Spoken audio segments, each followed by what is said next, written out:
Welcome to Spotlight Sessions, where we shine a What's light your on story? incredible impact. What does accessibility mean to you? What's your mission?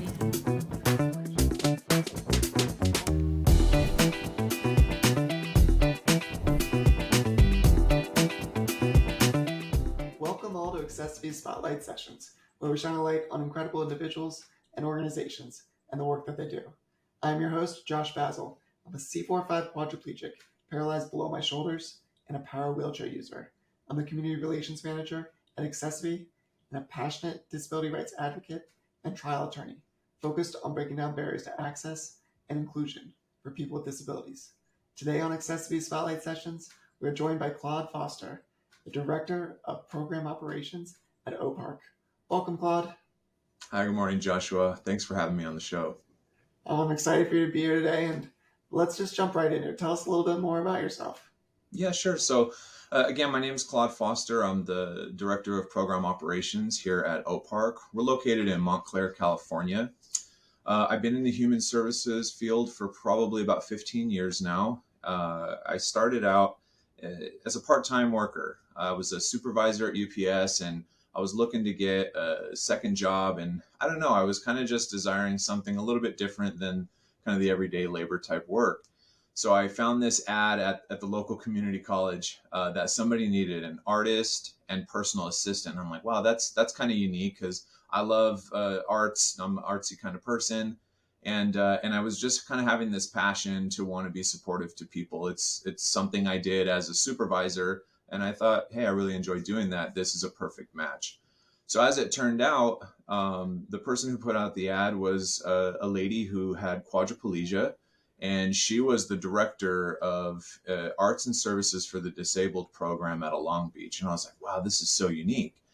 And so I got to travel all over LA County, essentially providing art therapy workshops to people with an array of disabilities.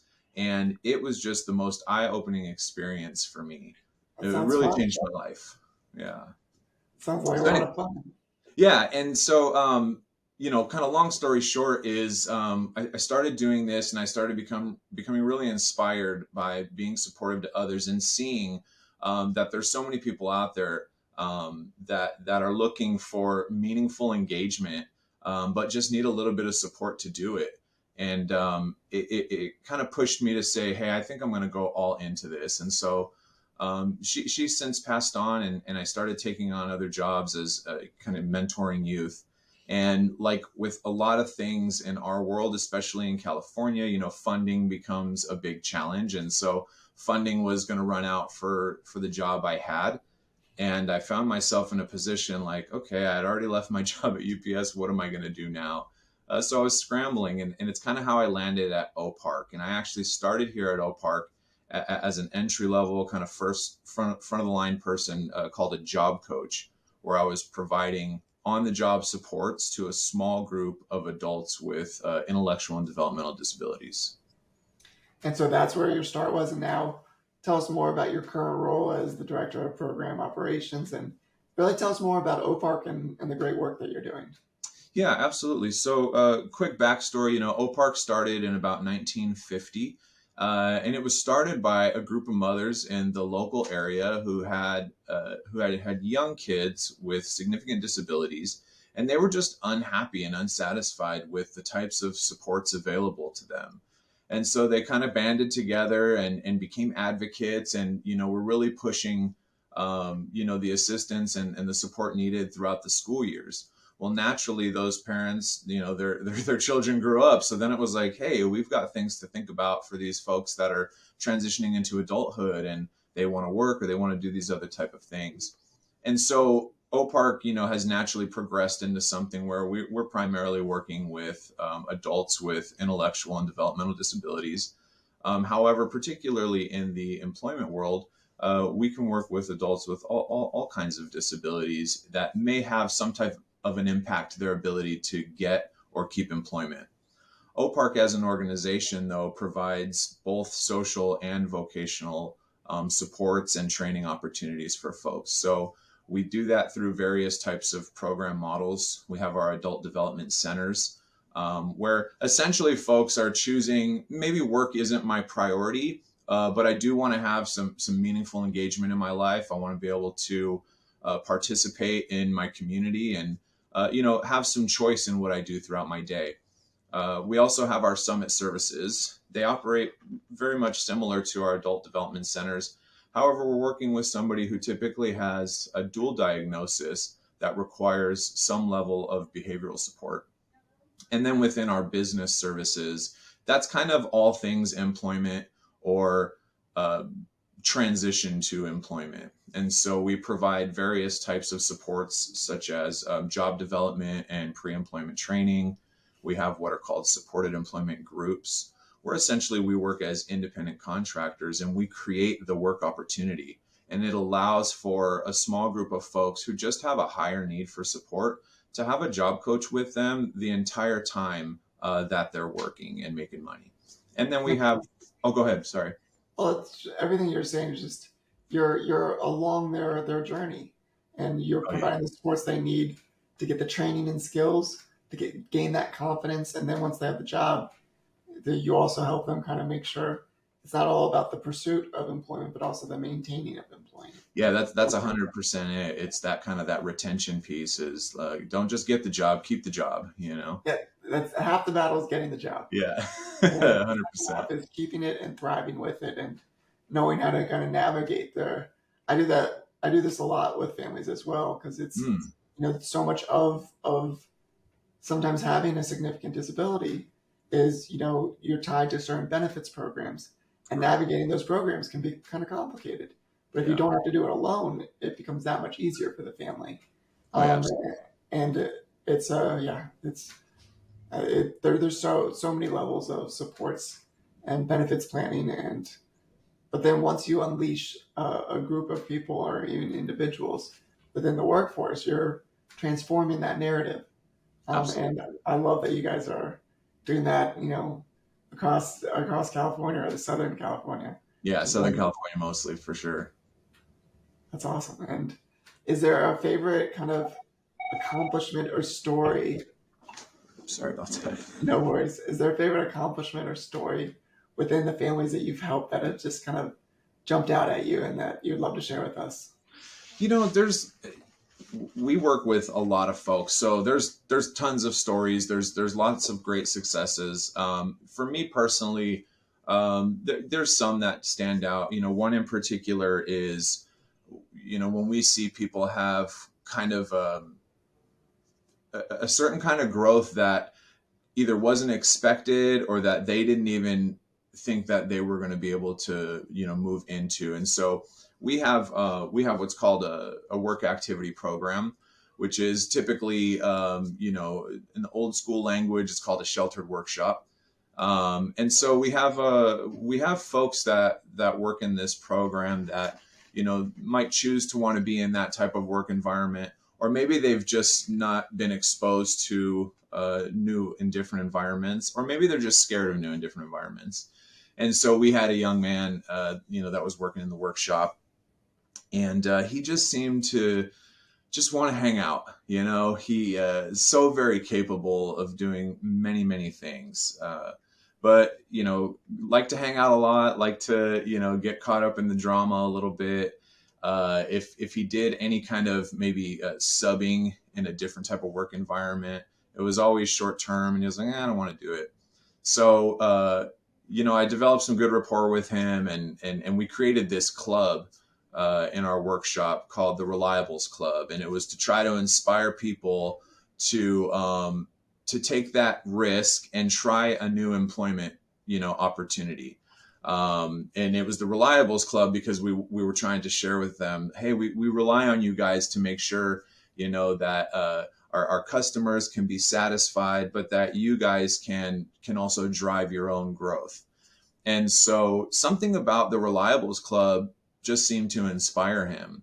And all of a sudden, and it was just about, I don't know it was just interpersonal relations, like we made it very family-like. So if you wanted to participate in the Reliables Club, everybody got a badge. And every week, we celebrated people who went out into the community and did different type of work opportunities.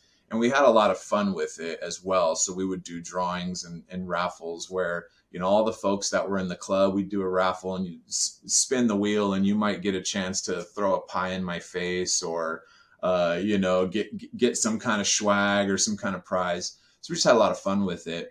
And as a result of the Reliables Club, this person just kind of started getting a comfort with trying new things and going out, going out of the workshop and accessing the community and participating in employment opportunities that were just not where his comfort level was. And so when we finally had an opportunity to create a group in a really cool warehousing environment, which is obviously something he enjoyed, but also paying, minimum wage. Most, work activity programs are paying sub-minimum wage. He jumped on the opportunity. And even though he was expressing to me that he was kind of nervous, he doesn't want to fail anybody, all these kind of fears that he was having, he still tried it and is flourishing now. And he loves his job and he's finally making money to really go and have some fun with it as well. And he works along other folks. And it's just a great piece of movement for him, but it was just a really cool thing that we got to do as the support service as well. Well, I love the community that you're talking about, bringing people together, coming around a common goal, a common ability to contribute. Sure.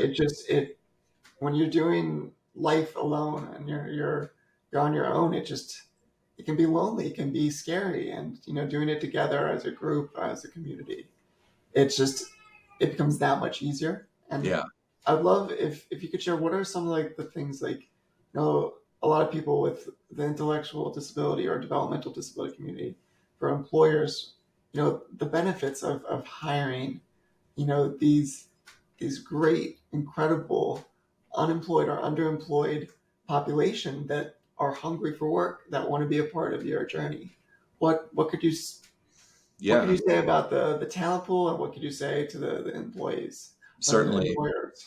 Yeah, I think that there's impact that hits, all the levels, right? There's an impact to the person with a disability, right? So they have an opportunity to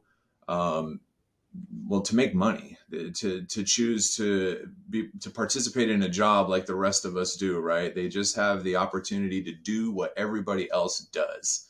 That's something that I think we all kind of can take for granted sometimes. So they have a sense of belonging.